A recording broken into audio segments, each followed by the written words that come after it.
Oi, pessoal. De novo aqui.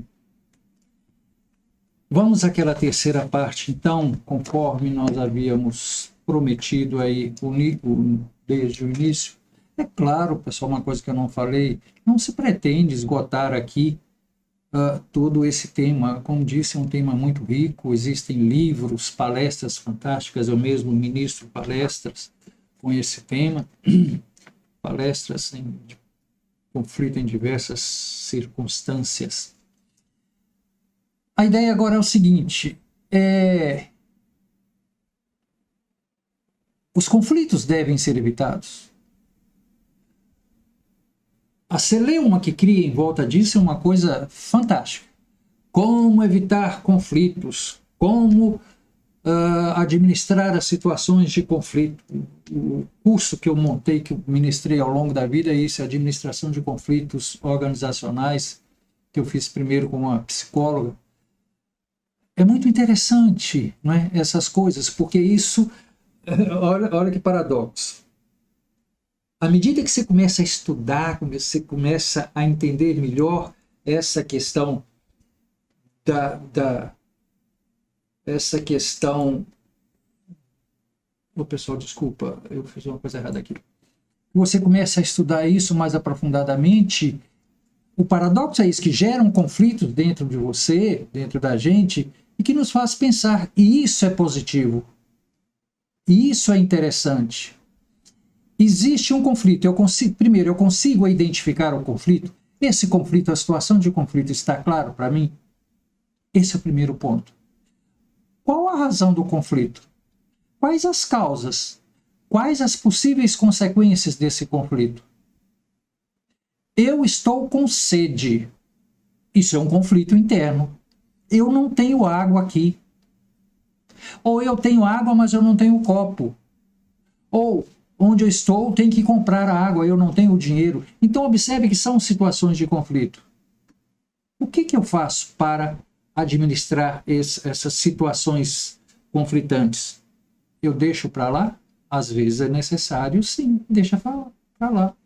Porque são aquelas situações divergentes em que você vê que não vai agregar nenhum valor, nem para você, nem para a outra pessoa.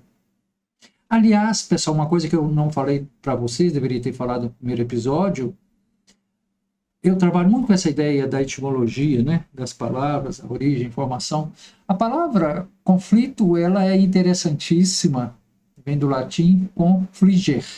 Com significa junto, fliger significa literalmente trombar, bater, né, ir de encontro a. Essa que é a ideia.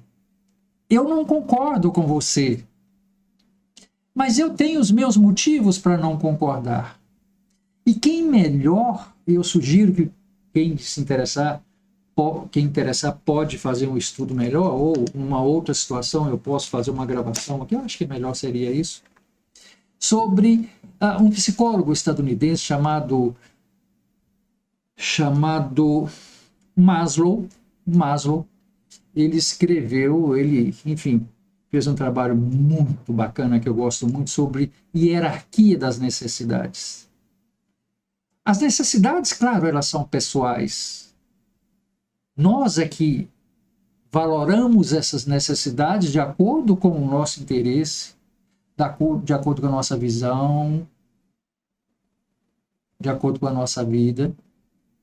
E o Maslow, ele faz um trabalho interessante, ele coloca numa pirâmide, na base, ele colocou o que ele chamou de necessidades fisiológicas. É por isso que é uma pirâmide, né?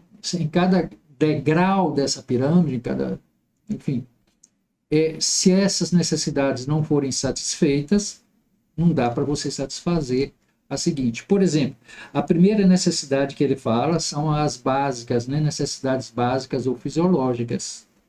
Comer, almoçar, jantar, comer pão, tomar café e tal, esse negócio todo. Porque se a gente ficar de barriga vazia, não adianta você ter uma montanha de dinheiro, né, pessoal? Não adianta. Com barriga vazia não adianta. Não adianta você estar com o rapaz mais bonito, a moça mais linda, se a barriga está vazia. Não tem como.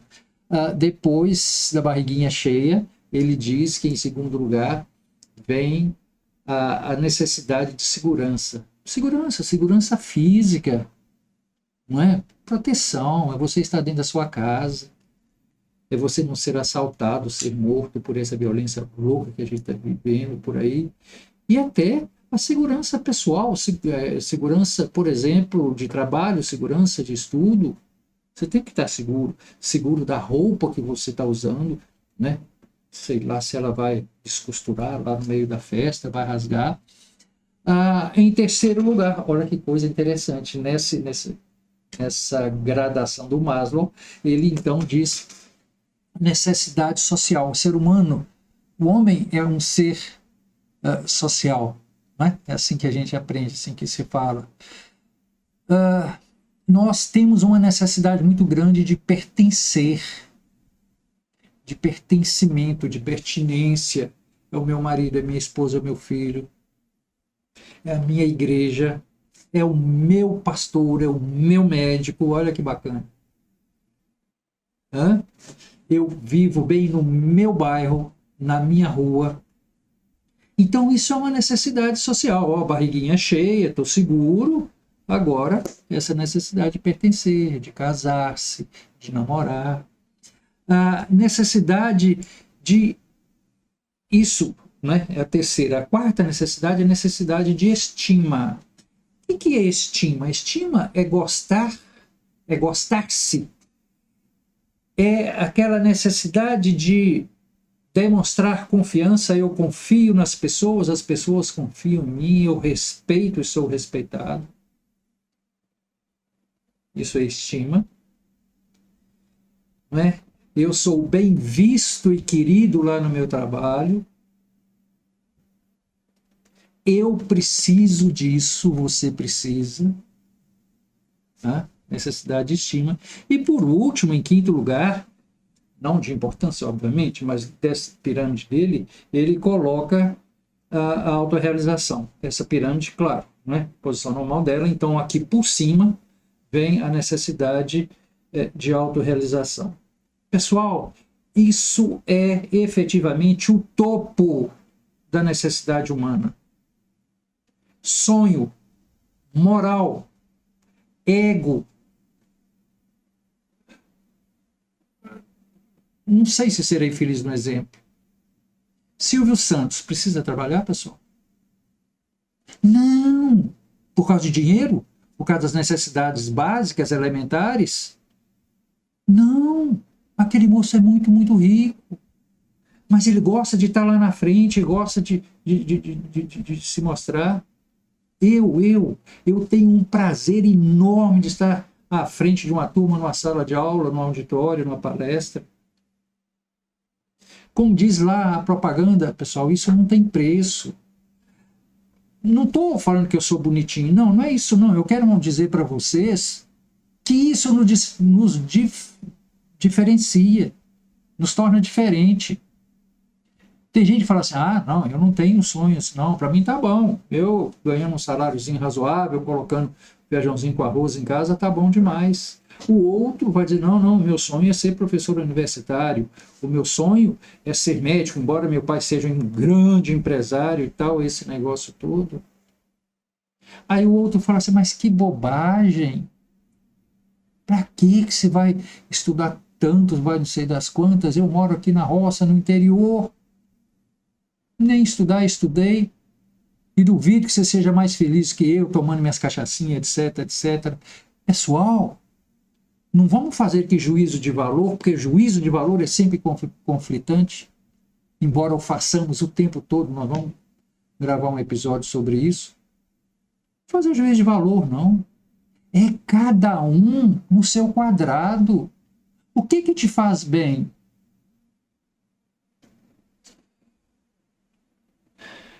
Eu jantava um dia desse com umas pessoas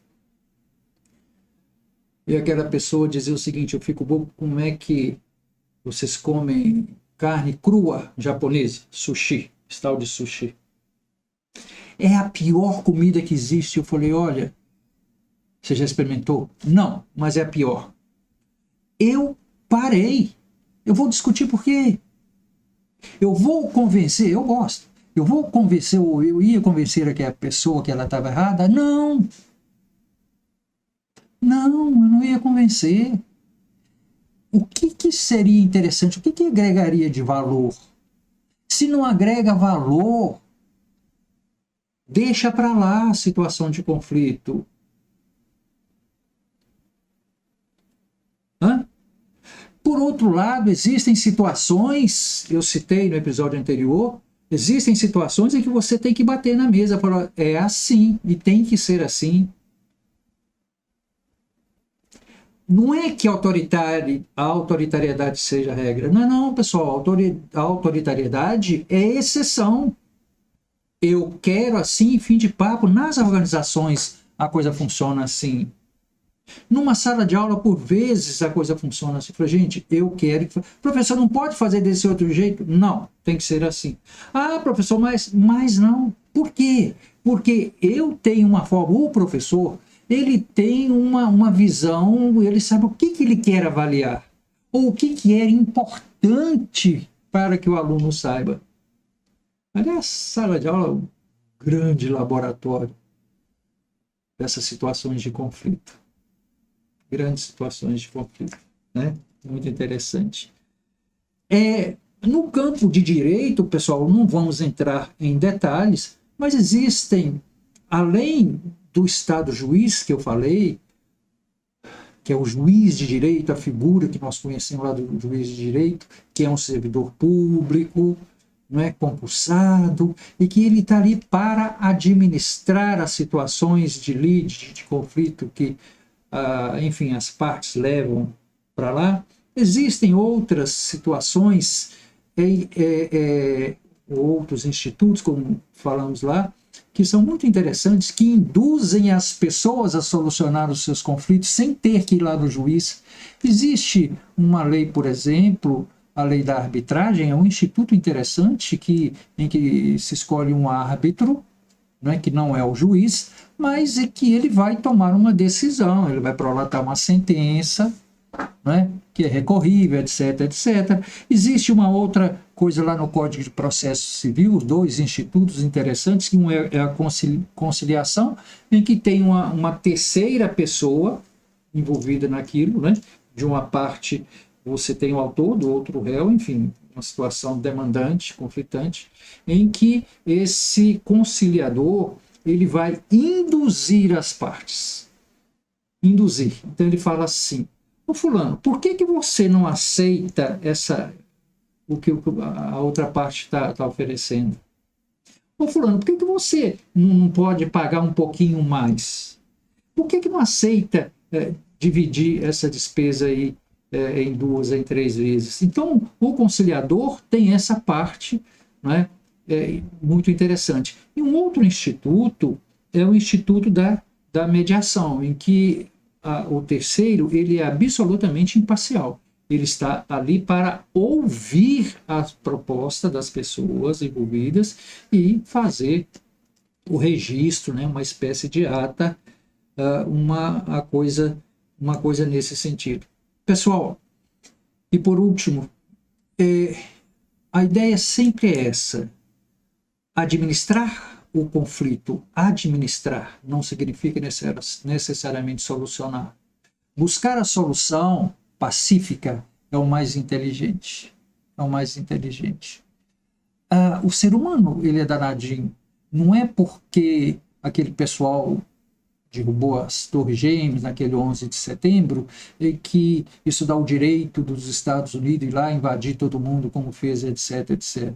É conflito em cima de conflito. O racional, e não estou aqui para fazer juízo de valor, não é isso, não, já acabou aquele negócio. O racional é isso, não é o toma lá da cá.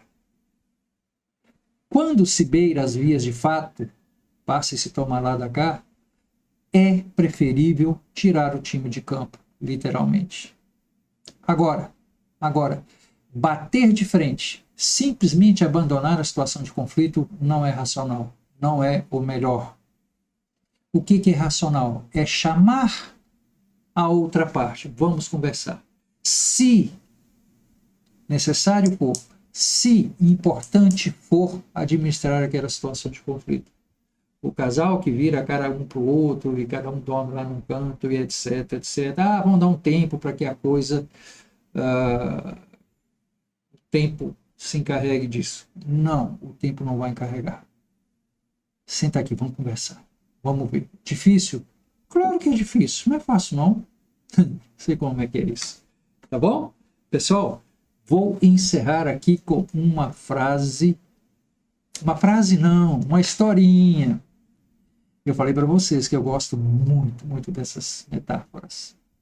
É uma lenda Cherokee, aqueles índios lá nos Estados Unidos, é o conflito entre dois lobos. Um velho Cherokee dava lições de vida a seus netos. Disse-lhes: está se travando uma luta dentro de mim. Luta terrível entre dois lobos. Preste atenção.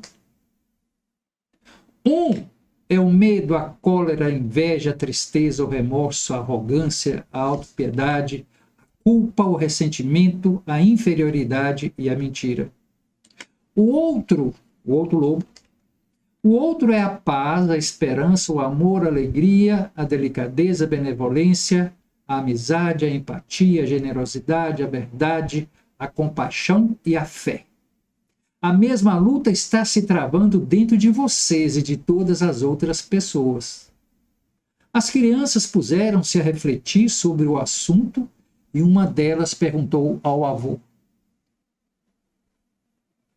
qual dos lobos vencerá? O ancião respondeu, o avô: vencerá aquele que for alimentado. Pessoal, é assim ou não é? É quando a gente alimenta uma situação de conflito, a gente alimenta o ódio, da raiva, ou aprendi com você. Que bom que o seu ponto de vista é diferente do meu. Eu posso não concordar, mas eu vou pesquisar, quem sabe? E vou crescer com isso. A humildade, pessoal. Somente a humildade que nos faz aprender. Pense nisso. Até a próxima. Obrigado pela companhia, gente.